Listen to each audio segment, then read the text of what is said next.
Wonderful. So we'll get started in just 1 second.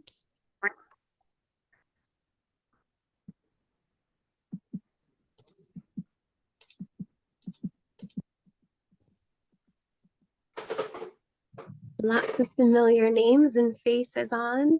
Great to see everyone.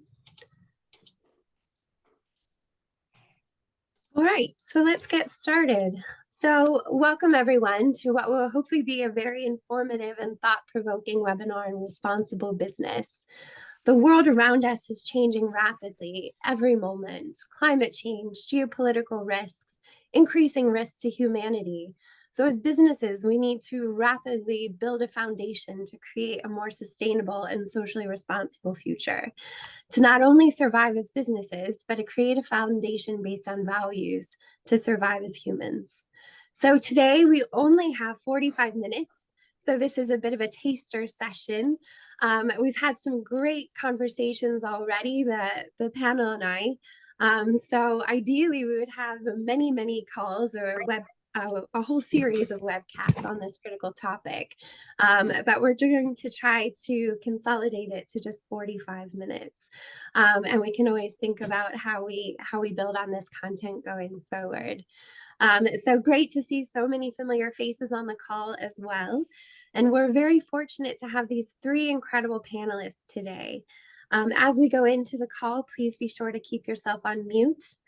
Feel free to put questions into the chat and I'll try to weave those in as we have time along the way, or maybe we can answer them afterwards.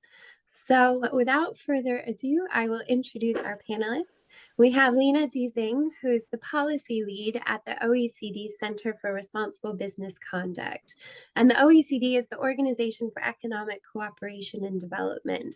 So we'll get to learn a little bit more about what Lena and her teams do. We have Nicola Harris, the head of Energy UK and Lloyds at AXA XL.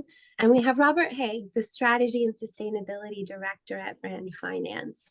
And I'll be hosting along the way, Amanda Scott, the Global M&A Leader at WTW.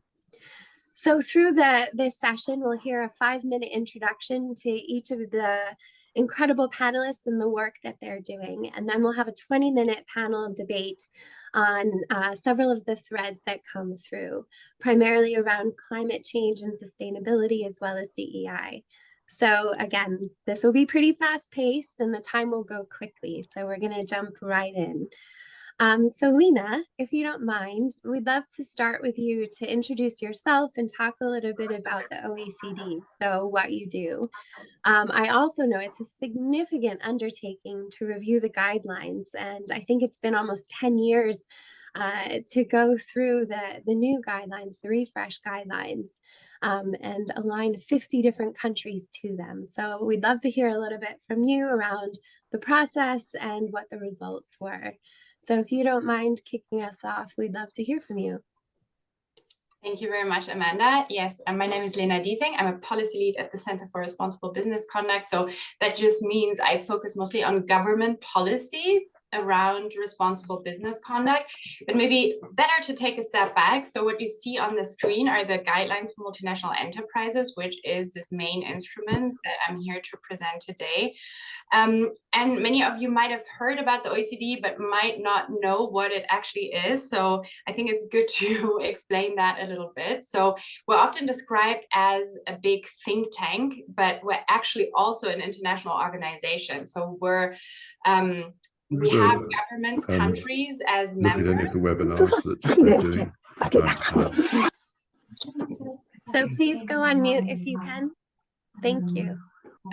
Yes, so OECD, giant think tank. We have members. You can just sign in, can't you? You've got access. Yeah. Because there's one now that on responsible business conduct, which Robert Haig is on the panel. Well, the good news is that they're watching our panel. So let me try to find out who it is and I'll go through. It's Jeremy Sampson. Jeremy, if you could mute yourself, that would be fantastic. I see it popping up here. Thank you. That's a Teams video. Who is it? So think tank. That is because we're trying to standardize best practice on policy on various topics. So not just responsible business conduct, but we're also talking about education, taxation, development, technology. If there is a government ministry on it, you can count on there being a department at the OECD as well. And then these guidelines for multinational enterprises, indeed, as Amanda said, were updated this year. And that's a big deal because the last update was in 2011. So we didn't take more than a decade to update it, but the process actually took, I think, 2 to 3 years from the preliminary considerations, what are the issues that need to be updated, to the final text as it is published now, has been since the summer. And it was a long process between our member countries, but also with a lot of input from civil society, from business, and from trade unions. So it's not just the governments coming together and negotiating the text, but also really listening to what is important for those who are implementing responsible business conduct on other levels. So maybe we could move to the next slide, because that shows you the different countries that are what we call adherents to the guidelines for multinational enterprises. And you see some of them have adhered in the 1970s. 1976 is when the guidelines as part of the OECD Investment Declaration were first adopted. And you can also see that it's a very different set of companies. And maybe we can move to the next slide again. I will not dive into too much detail about the updates, because I know we have some time for that as well. But just to say that the guidelines are recommendations from governments, the governments that you've seen on the screen before, to business.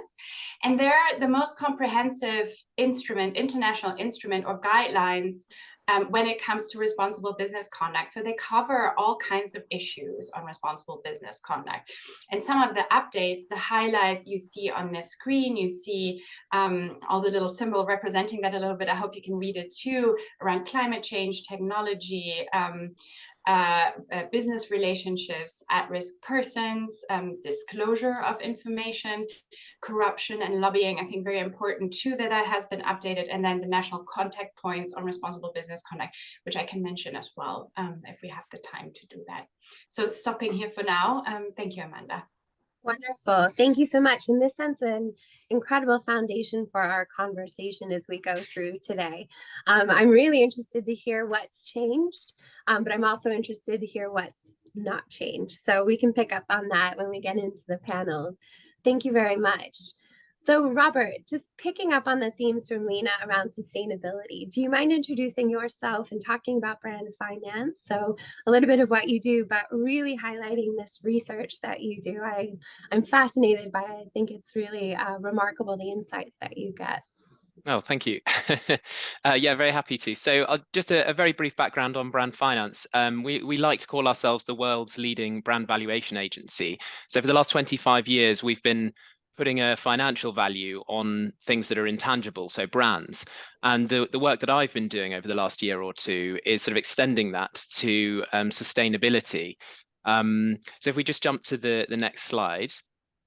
So what we've done is to create the Sustainability Perceptions Index. So we've been doing these rankings of brands for the last 15 years or so. So valuing now over 4,500 of the world's most valuable brands.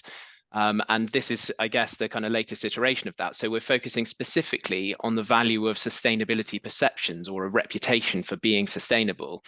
And the rationale for this is the same as with our brand valuations. So business leaders are told that they need to commit to sustainability, and they really generally know that in their own hearts as well, certainly the moral case. But it can be difficult to kind of justify the investments that are required to make material change to shareholders and others, unless you really know what the financial benefit to the business of that is going to be. So that's really what we're trying to do with this research and with our services. So we quantify the value of those sustainability perceptions. And the researchers found that even for individual brands, certainly the biggest ones, there can actually be billions of dollars to be gained, certainly hundreds of millions from enhancing your perceptions. But equally, there can be very substantial sums at risk if you don't manage them carefully. and if you don't take the underlying actions that the OECD guidelines are designed to sort of help you implement as well. So if we go to the next slide. So just very briefly go over the methodology. So we have a survey called the Global Brand Equity Monitor, where we survey 150,000 people from 36 countries every year. And there are two key questions that underpin our sustainability research. So the first one on the left-hand side here, we say, which of these statements do you think apply to this brand? And so there's lots of traditional brand type factors, sort of trust and quality and innovation, that sort of thing. But then we also have these 3 ESG related statements. So is it ethically managed? Is it committed to supporting communities and society? And is it committed to protecting the natural environment? What we do is to run a series of correlations of the extent to which these attributes are associated with a brand versus the consideration of usage of that brand. And then when you sort of layer those all on top of each other in different combinations in a process called drivers analysis, you get a percentage contribution of each factor, which tells you basically the role of that factor in driving the choices of consumers. So for example, in the soft drink sector, when you combine the 3 E, S, and G elements, you get a total role for sustainability of 13.7%. So that gives you the role of sustainability in the sector. And then we assess it on an individual brand level with this question on the right. So we say, how committed is this brand in terms of its efforts to protect the environment and in supporting communities and society? And so using that, we get a score from 0 to 10 for each brand. And then we weight that on a geographic basis where it's an international brand. And next slide. So you can see the role of sustainability varies quite a lot by sector. So for example, in technology, the role is 4.7%, so not huge, but still material. And then that sort of increases up the scale. And it tends to become increasingly more relevant when the product is consumer facing rather than B2B, although there are some exceptions to that. And also where it's at the luxury end or luxury segment of the market. So almost counterintuitively there, you'll see that luxury cars has the strongest role for sustainability. You'd think, why would someone buying a Ferrari really care about sustainability? But actually, it's becoming increasingly relevant as a theme across all sectors, even in one that sort of seems a bit sort of old-fashioned and carbon linked like automobiles. Next slide. Here you can see that we can actually break down the role of sustainability by theme. So for the environment, social and governance aspects of sustainability. So for example, in household products, you'll see that environment is a stronger driver, whereas in media, social factors are more important, which I guess is sort of explained by the inherent impact of those sectors. So media with sort of fake news and household products with kind of chemicals and plastic pollution. Next slide. And so then finally, we come to the valuation where we tie those different elements together. So the starting point is the brand value. I won't go into detail explaining that now, but do speak to me afterwards if you'd like to know more. And then we multiply that with the sustainability driver score for the sector, and then the brand specific score to reach the value. So that is the value effectively that is contingent on maintaining a reputation for acting sustainably. If we go to the next slide. So you'll see here the top 10 from the Sustainability Perceptions Index, and people are often a little bit surprised to see that Amazon is actually #1. So what we're not saying here is that Amazon is the most sustainable brand in the world, and we're not even saying that Amazon is seen to be the most sustainable brand in the world. But what we're saying is that Amazon has the most value that is tied up around sustainability perceptions, $19.9 billion US. And that's because sustainability now plays an important role in retail and e-commerce in terms of consumer perceptions. And people, although they don't think Amazon is perfect, they think it's sort of just about doing enough for them to be willing to use it. That perception could change. It could be that Amazon sort of falls off in terms of perception, and that would lead to destruction of value. But for now, consumers at least believe that it's committed enough. And then you'll see that Tesla there is #2. So although Tesla isn't quite as big as Apple or Google or Microsoft in brand value or overall company value terms, because sustainability plays such a strong role in underpinning its reputation, that's why it has such a high value there. So if we go to the next slide. The final piece of research we've done is to try and look at the gap between perception and reality.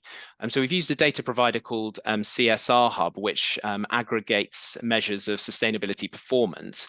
And we've basically rerun the value calculations, substituting that data with our perceptual data. And we then subtract one from the other. And we can see which brands have a value creation opportunity and which brands are at risk. So if your performance is better than you're currently perceived to be, that means you can create value. If you communicate effectively to global publics about what you're doing, you could add value. But then similarly, there's value at risk if people think you're better than you actually are, because they might find you out, basically. Next slide. So just looking at the top level results of that gap analysis, you can see on the far right hand side here, Tesla is actually the brand with the most to lose. And maybe I'll go into a bit more detail later on about the reasons for that. And then conversely, Microsoft actually has $1.5 billion potentially to be gained by communicating more effectively about its progress. Next slide. And then my final slide, I thought this is a really interesting one. So showing the correlation between perception and reality. And the key thing to take away from this is that you'll see there's no obvious pattern whatsoever. It's just a kind of series of dots all over the graph. And the key message here is that it's not really enough to just move on the sustainability journey, and it's not enough to just communicate about it. You have to do both very effectively in order to both do the right thing and secure value for your business. So yeah, we can delve into these a bit more later on in the chat, but that's it from me for now. Thank you. Thank you so much. I think this is just fascinating research. And on the call today, we have a lot of brand communications and employee experience experts as well. So thinking about how that correlates into that link on sustainability is really interesting. Plus, I love the just thought around the gap between perception and reality. So hopefully we can get into that a little bit more in the panel. So Nicola, do you mind introducing yourself and talking a bit about the work that AXA XL are doing with clients as well as yourself across these themes, please? Thank you, Amanda. So my name is Nicola Harris. I'm the head of energy for AXA XL, UK and Lloyd's. For us, energy incorporates upstream, so conventional oil and gas, downstream and power and energy liability, and we're rapidly moving into the new technologies, offshore and onshore renewables. AXA XL is a division of AXA Group, which is a global insurance and investment company, and AXA XL provides a specialist property and casualty insurance. As a company, we're committed to acting for human progress by protecting what matters most. In other words, we're trying to be a force for good, not only by the corporate behaviors and our impact on the planet, but also enabling investment into energy transition and contributing to a future-proof insurance sector. Since 2015, AXA's issued a climate report and has done so annually since, just to update on what the latest strategy is and what developments have been made. And in 2019, we issued our first biodiversity report, which also included recommendations that were made between AXA and the World Wildlife Fund that connected the impact between biodiversity loss and investment decision-making. So last year, we did a massive review on our sustainability strategy. And essentially, we looked at the materiality and how we could refocus our initiatives that matter most to our business, but also where we can have the most potential impact. Next slide, please. The conclusion of that review came up with a 3-year Roots of Resilience strategy that will run from 2023 to 2026. And it brings emphasis to 3 core areas. Yeah. The protection of natural ecosystems, addressing the climate change, and embedding sustainable practices across our operations. And it builds upon previous strategy. It's a 50-page document that expands into all of those 23 goals listed there. And it essentially covers all aspects of environmental, social, and government issues. These 23 goals do complement the UN Sustainable Development Goals, and the 2 that very much are woven into the everyday life of my job, both as head of energy, but also as co-chair of the Business Resource Group for LEAD, which is gender diversity, are essentially number 11, driving towards net zero, and number 17, prioritizing inclusion and diversity. Next slide, please. So how does AXXL contribute towards climate change and inclusion and diversity? We came out with a very strong statement in 2020 about having a carbon net zero portfolio, and I'm talking about insurance portfolio here rather than investment portfolio, by 2050. We made the choice not to make a wholesale move out of oil and gas because that isn't the answer. It's a very simplistic way of looking at things. A low carbon portfolio is more than energy. It's about looking at heavy pollution, heavy emission areas like agriculture, transport, heavy industry. So not only do we have to adjust the way that we underwrite, but also we need to provide products in order to support the energy transition. Insurance is an enabler for investment, and so we need to be not only there for the long run, but we also need to provide products, and we need to take that experience and advice that isn't necessarily available in a nascent industry. So it's an adaptive, agile underwriting approach.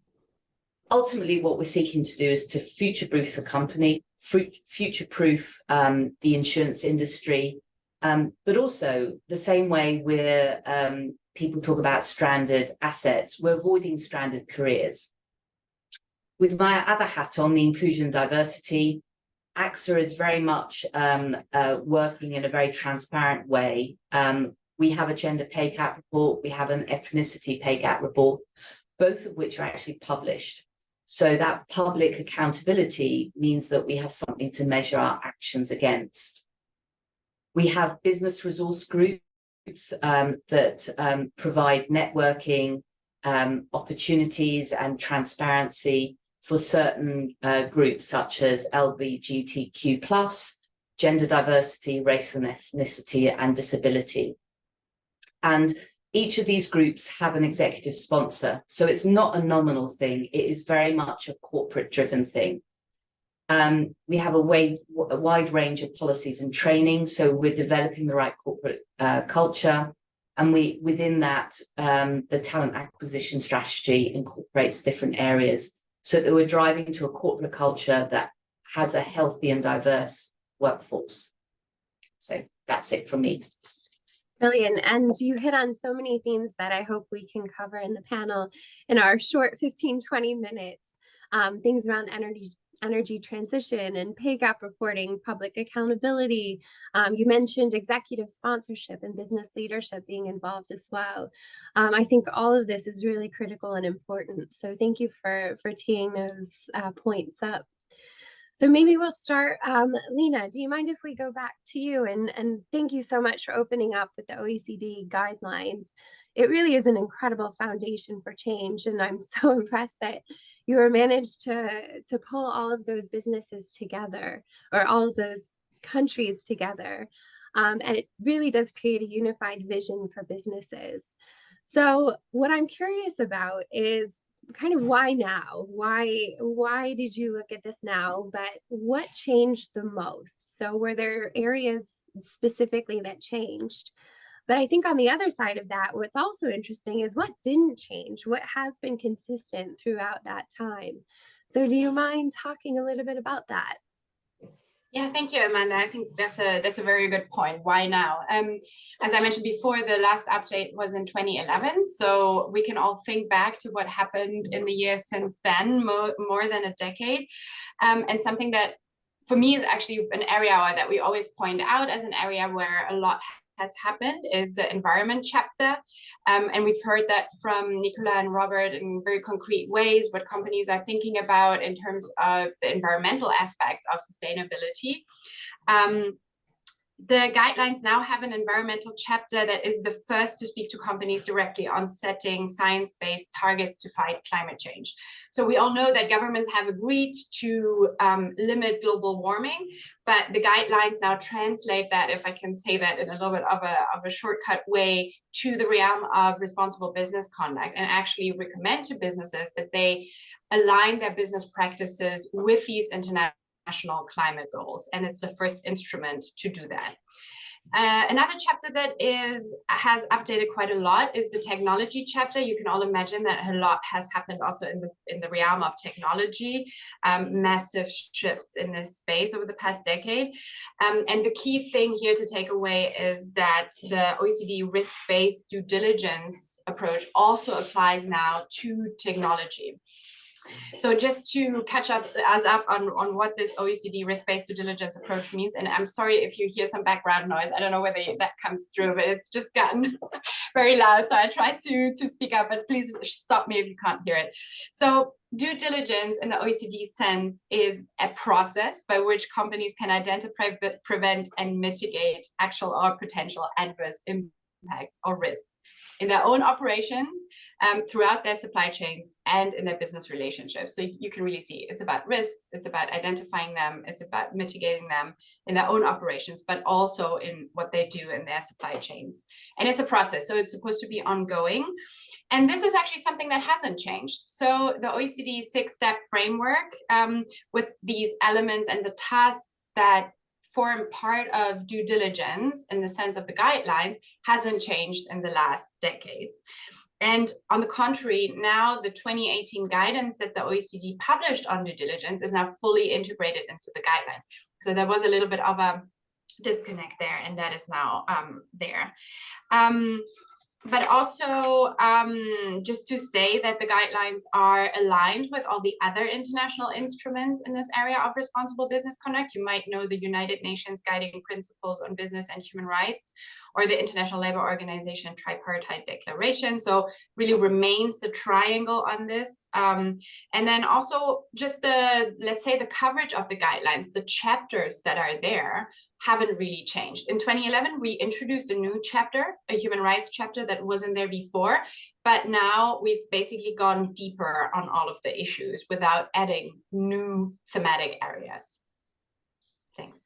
Fantastic. And we could probably do an entire webcast on the technology elements of this. So let's earmark that for 2024, because I do think that there's a significant amount of interest and pressure and thought that's being put into that at this very moment. So I've seen lots and lots of panels coming through for that. So thank you very much.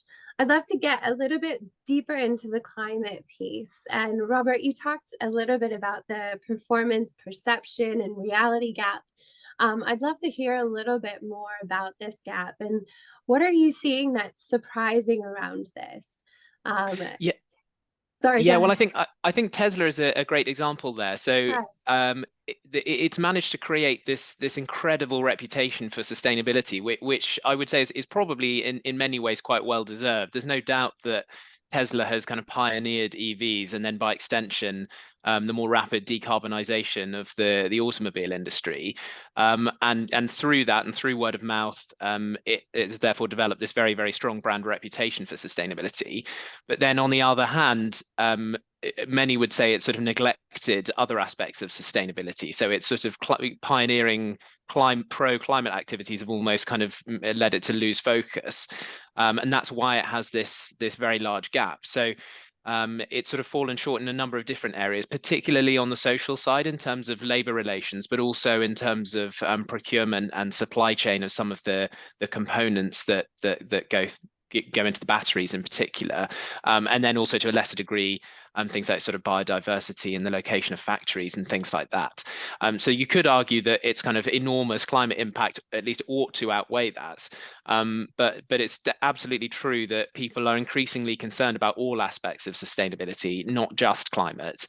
And that means that Tesla is actually quite exposed because of its weaker performance, especially on the kind of official metrics assessing sustainability performance.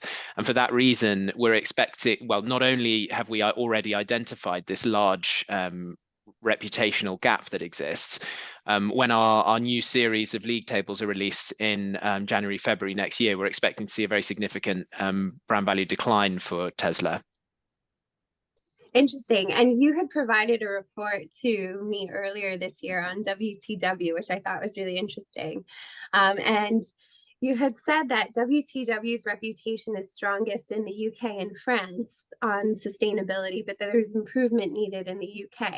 And that we have a lot of great practice in place. So we're a thought leader in sustainability. We advise boards and executives on embedding sustainability into their people strategy with the Climate Resilience Hub. So you had mentioned a point around just enhanced communication around all of the good work that we're doing. Is there anything else that you think is quite critical to closing that gap? Yeah, well, I mean, it really depends on the business. So in WTW's case, you're already doing, to plug you even further, you're already doing a lot of very good stuff, and you actually have the reverse issue to Tesla. So you have a positive gap value, which means that there is kind of value to be gained through that enhanced communication. I think it's important to understand which aspects of sustainability matter in your sector, which matter to your stakeholders, and which you can kind of authentically communicate about as well. So you can't just sort of decide on a CSR or ESG theme that you think is sort of interesting. You have to really know what matters and what can effectively differentiate you, and then communicate about that effectively. Of course, underlying all of that is, what the new OECD guidelines are designed to do, which is having the baseline of adequate sustainability performance to support that communication so that it actually is authentic. And I loved that phrase on authentically communicate it, because I do think that is critical. So Nicola, I know that Axos made a big public stance on this. Do you mind talking a little bit about what the prompt was, and just talking a little bit more about that? Yes, so we were probably one of the first insurance companies to come out with quite a bold statement about ESG. Certainly we're probably one of the most vocal about it. And that commitment to a carbon net zero portfolio by 2050 was driven by many, many things, and we could probably talk about it for hours. But I think there are three areas for me that are important and directly attributed to my book. One of them is the impact of natural catastrophe. I mean, whether or not you believe in climate change, what is undeniable is the financial impact of Nat Cat events is growing far in advance of urbanization and inflation. So the financial impact is something that needs to be contained and controlled, else it will have quite a bad impact on the profitability of the insurance world. So there is very much a financial sustainability element to that decision. I think also, I've mentioned this before, insurance is an economic enabler. And along with other aspects of the financial sector, it can influence the decisions of where money flows. So by showing a greater risk appetite for green initiatives and for alternative fuel and for renewable energy, it can support and drive the carbon net zero ambitions. Also, from a personal standpoint, as the head of energy, by incorporating new technologies and renewable energy as part of our growth strategy, it isn't about moving away from oil and gas, it's about moving into renewables and new technologies.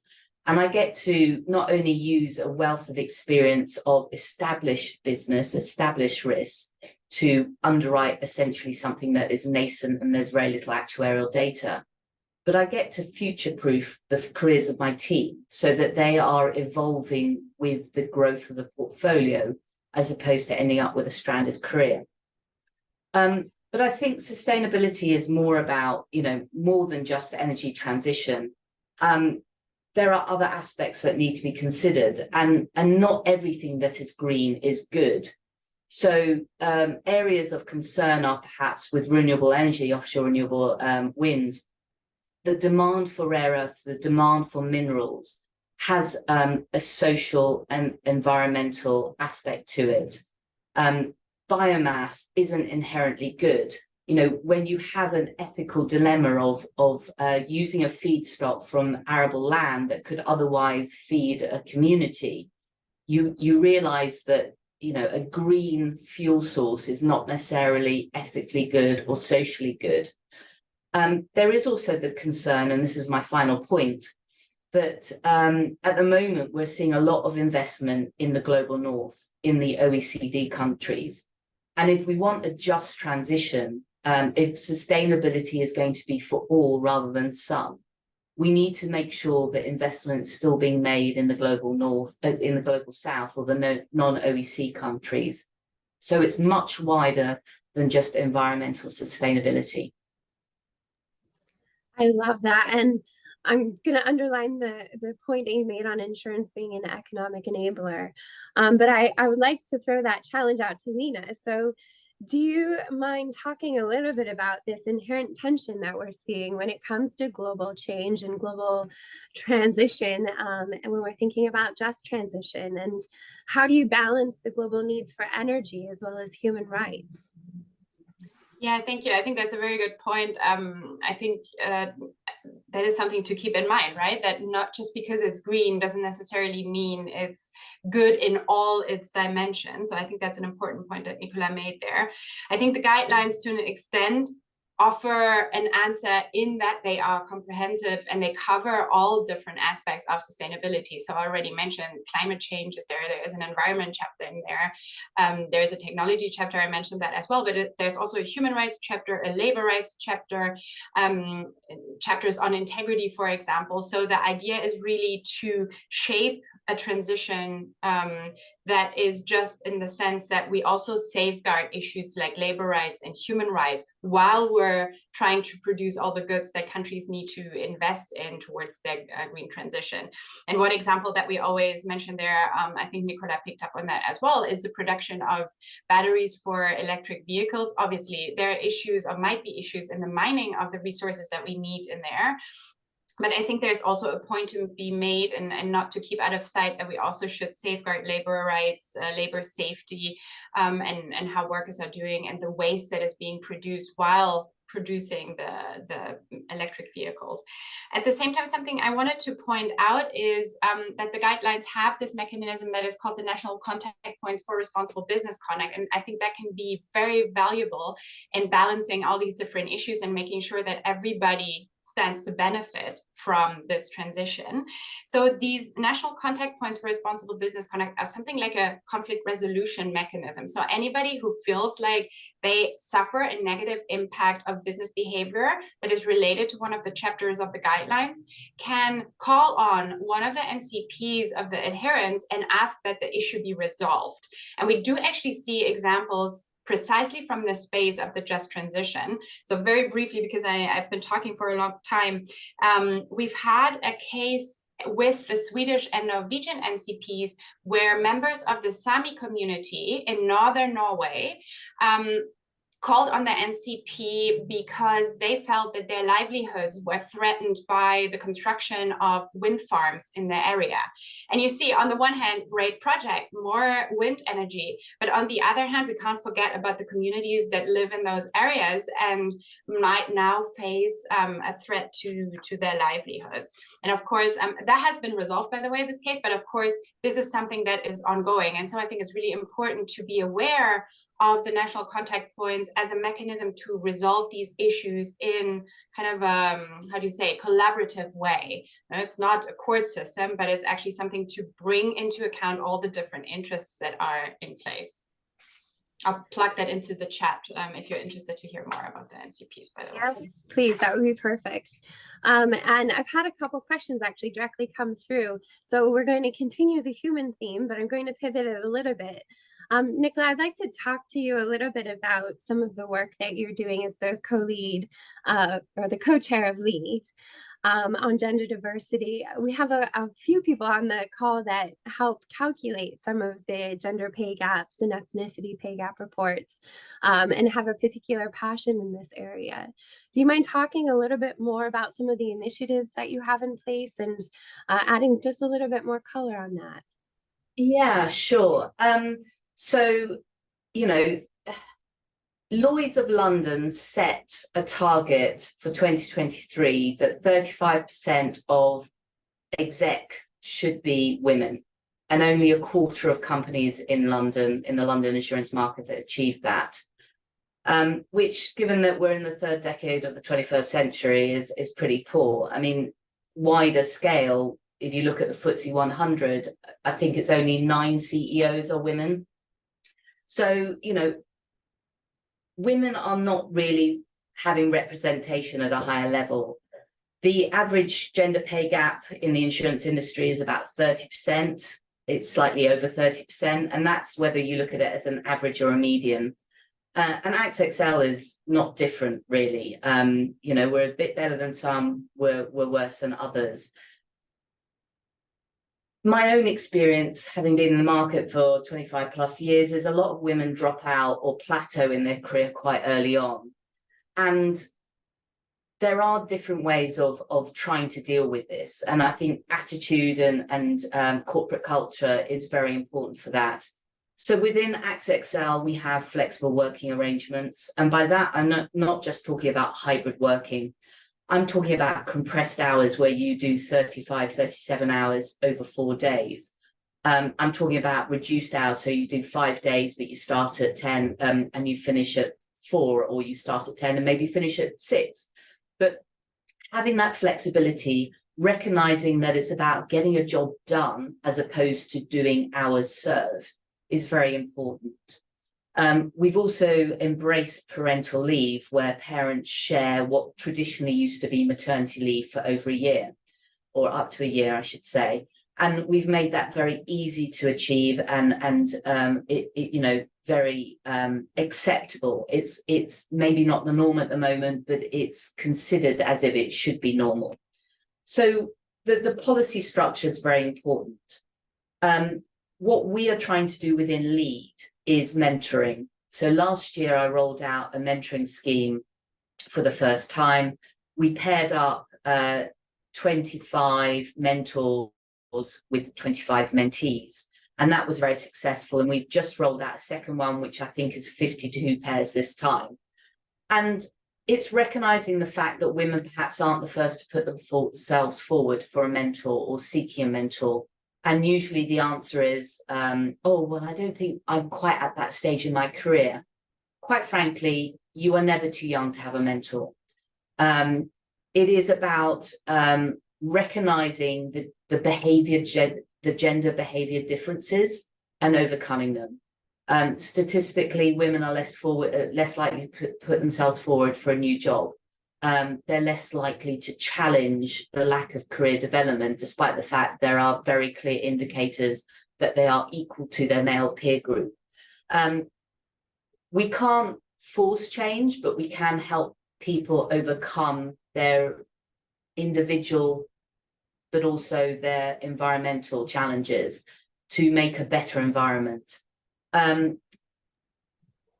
Again, the public accountability, I cannot emphasize, shows a very clear intent from AXXL that we are not only recognizing our flaw, but we're willing to challenge it, and we want to make ourselves publicly accountable. And I think that, you know, is a very important underlying corporate culture factor. Wonderful. So we have 1 minute to wrap up. Nicola, that was very, very insightful. Maybe I'll go to Robert first. If you had to sum up 1 or 2 things that people do differently as a result of the webcast, what are 1 or 2 things that you would recommend? So I think that my key takeaway would be that you can't be complacent about how well you're doing on sustainability performance or how you're actually perceived. So it's very, very important to try and make best efforts to understand that, and then take the actions to not only improve your performance, but communicate it so that all your stakeholders know, and actually so that your competitors know, and you drive positive change in your industry. Brilliant. I love that.